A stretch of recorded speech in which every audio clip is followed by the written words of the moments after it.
O senador Renan Calheiros deve receber hoje notificação do Supremo Tribunal Federal sobre seu afastamento da presidência do Senado. E proposta de reforma da Previdência, enviado pelo governo, chega ao Congresso. Bom dia. O presidente do Senado, Renan Calheiros, informou que aguarda notificação do Supremo Tribunal Federal da decisão liminar que pede seu afastamento da presidência do Senado. Ontem à noite, o ministro Marco Aurélio de Mello atendeu ao pedido do partido Rede Sustentabilidade e entendeu que, como Renan Calheiros virou réu no Supremo, não pode continuar no cargo em razão de estar na linha sucessória da presidência da República. A repórter Mariana Abreu está em frente à presidência do Senado e traz informações sobre esta decisão. Bom dia, Mariana. Bom dia, André. Um oficial da Justiça tentou notificar o senador Renan Calheiros ontem à noite na residência oficial, mas recebeu a informação de que a notificação deveria ser feita hoje, às 11 horas da manhã, aqui no gabinete da presidência do Senado. O senador Renan Calheiros soltou nota à imprensa ontem à noite, dizendo que não vai se manifestar até conhecer o inteiro teor da decisão proferida pelo ministro do Supremo Tribunal Federal, Marco Aurélio Mello.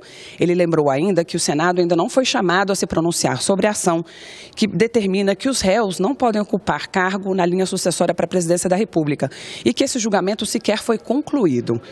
A decisão do ministro do Supremo Tribunal Federal atende uma petição apresentada pelo partido Rede Sustentabilidade. Renan Calheiros tornou-se réu no dia 1º deste mês. Ele é acusado de desviar verbas de gabinete para custear a pensão alimentícia da filha. Ontem à noite, quem esteve com o presidente Renan Calheiros do Senado Federal é o vice-presidente Jorge Viana, lá mesmo na residência. Ele falou à Rádio Senado, disse que a situação é muito grave e que a mesa diretora vai se reunir ainda hoje para tomar as medidas necessárias. Eu vim para uma reunião da bancada que estava marcada. Sinceramente, não fomos comunicados oficialmente. Eu não posso estar me assodando a comentar algo. É uma decisão muito séria do Supremo. Nós temos que ver como é que faz. Eu não posso ter, e não devo ter ideia, não posso ter ideia. É uma situação muito grave. E eu, particularmente, acho que nós temos que esperar o comunicado oficial. O líder vai falar aqui, o presidente Renan, a mesa vai se reunir no Senado. Nós vamos ver o que fazer. Também ontem à noite, o líder do governo no Senado, Aloysio Nunes, defende a manutenção do calendário de votações previstos até o fim do ano, que inclui, por exemplo, até a PEC que limita os gastos públicos. Aloysio Nunes comentou também a decisão do Supremo de afastar Renan Calheiros da presidência. Um presidente do Senado afastado por uma decisão liminar não é desejável, né? Eu penso que alguém que é réu, ele não foi condenado. Onde que não pode ser afastado, destituído de um cargo para o qual ele foi eleito. Por isso é que eu acho que o Supremo Tribunal Federal, no seu plenário, deve se reunir o mais rapidamente possível para decidir essa questão, uma vez que a instabilidade gerada por uma liminar é algo que realmente perturba o funcionamento do Congresso. Lembrando ainda que nesta manhã devem ocorrer duas reuniões, uma da mesa diretora e outra reunindo os líderes partidários para decidir os próximos passos. André? Obrigado, Mariana. Já está na Câmara dos Deputados a proposta do governo para a reforma da Previdência. Entre as novidades, a idade mínima para a aposentadoria, que passa a ser de 65 anos. As novas regras valerão integralmente para os mais jovens. Para homens com mais de 50 anos, haverá regra de transição. Os militares ficam de fora das mudanças a serem aplicadas. Detalhes da proposta serão apresentados daqui a pouco, às 9h30, no Palácio do Planalto, pelo secretário de Previdência do Ministério da Fazenda, Marcelo Caetano. O projeto que pune o abuso de autoridade pode ser votado nesta terça-feira pelo plenário. A proposta foi apresentada pelo senador Renan Calheiros, com base no trabalho de uma comissão de juristas. O projeto em discussão no Senado atualiza uma lei de 1965 para tornar mais rígida a punição para os excessos cometidos por autoridades como, por exemplo, juízes, ministros dos tribunais superiores, promotores, delegados e policiais no exercício de suas funções. O texto define como crime de abuso de autoridade condutas que tentam impedir ou atrapalhar o exercício de direitos e garantias fundamentais.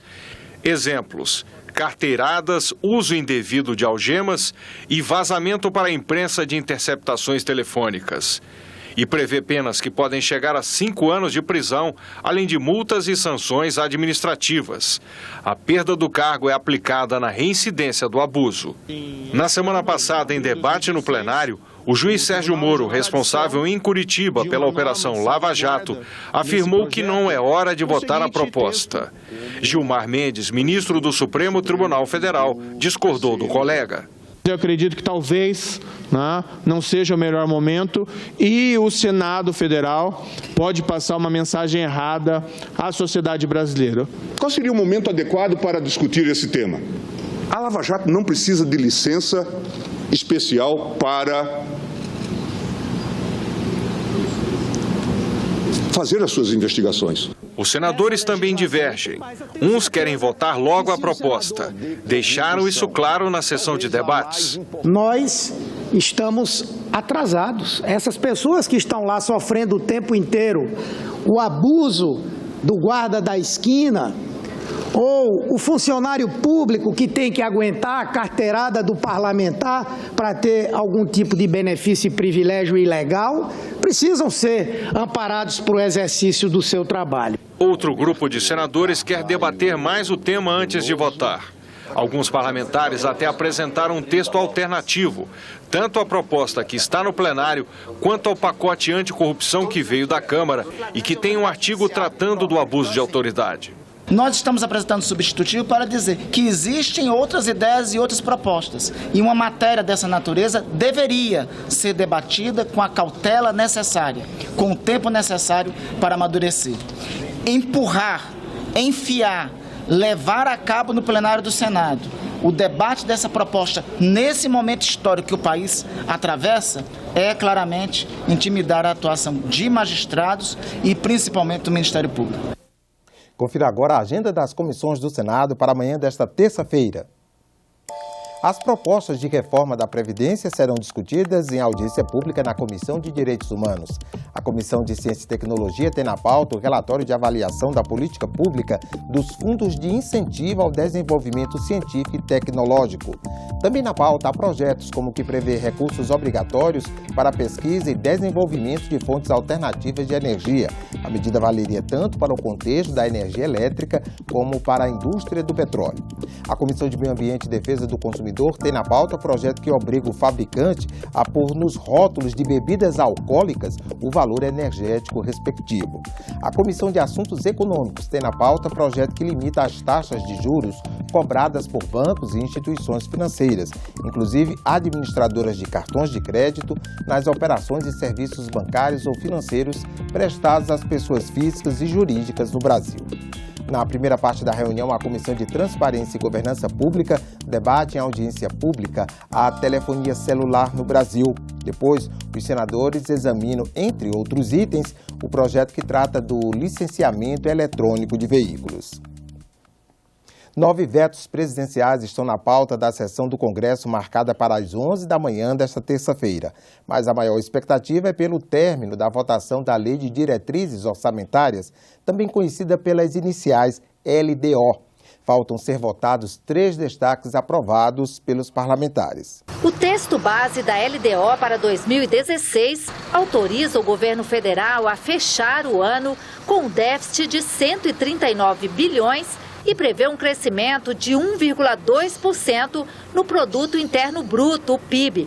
O texto foi aprovado em agosto, mas ficaram faltando 3 destaques para votação em separado. 2 deles tentam evitar que recursos para a área de ciência e tecnologia sejam contingenciados. O outro retira do texto um dispositivo que permitia ao governo mudar a destinação de até 20% dos recursos do Programa de Aceleração do Crescimento. Senadores e deputados também deverão analisar 9 vetos presidenciais a projetos aprovados pelo Congresso. Entre eles está o veto à medida provisória que facilita a renegociação de dívidas de produtores rurais do Norte e do Nordeste prejudicados pela seca. Um dos itens vetados autorizava o governo federal a repactuar dívidas de cooperativas agropecuárias contratadas até 2010 com o PRONAF, o Programa Nacional de Agricultura Familiar. Também estão na pauta projetos de lei que liberam recursos para reforçar o orçamento de programas e ações do governo. Dentro desses recursos extras estão 300 milhões para o programa Farmácia Popular do Ministério da Saúde e 95 bilhões para o Banco Central. 4 personalidades que se destacaram na defesa dos direitos humanos serão homenageadas nesta terça-feira em sessão especial do Senado. Elas receberão a Comenda de Direitos Humanos Dom Helder Câmara. Os senadores escolheram 4 brasileiros para a homenagem. Cristina Afonso Lopes, fisioterapeuta, fundadora da Sociedade Brasileira de Queimaduras e atualmente vereadora em Goiânia. Omar Ferri, advogado que atuou em favor de vítimas da ditadura militar no Rio Grande do Sul. O padre Ayrton Freire de Lima, presidente da Fundação Terra, criada em Arco Verde, Pernambuco. A entidade oferece apoio nas áreas de saúde, educação e moradia em comunidades carentes. E numa homenagem póstuma, Luciana Lealdina de Araújo, a Mãe Preta, fundadora, no começo do século XX, do Asilo e Instituto São Benedito, na cidade gaúcha de Pelotas, criado para amparar e instruir meninas carentes. A Comenda de Direitos Humanos leva o nome do arcebispo de Olinda e Recife, que atuou em defesa de perseguidos pelo regime militar e foi um dos nomes censurados nos meios de comunicação durante a vigência do AI-5. Dom Helder foi indicado 4 vezes ao Prêmio Nobel da Paz.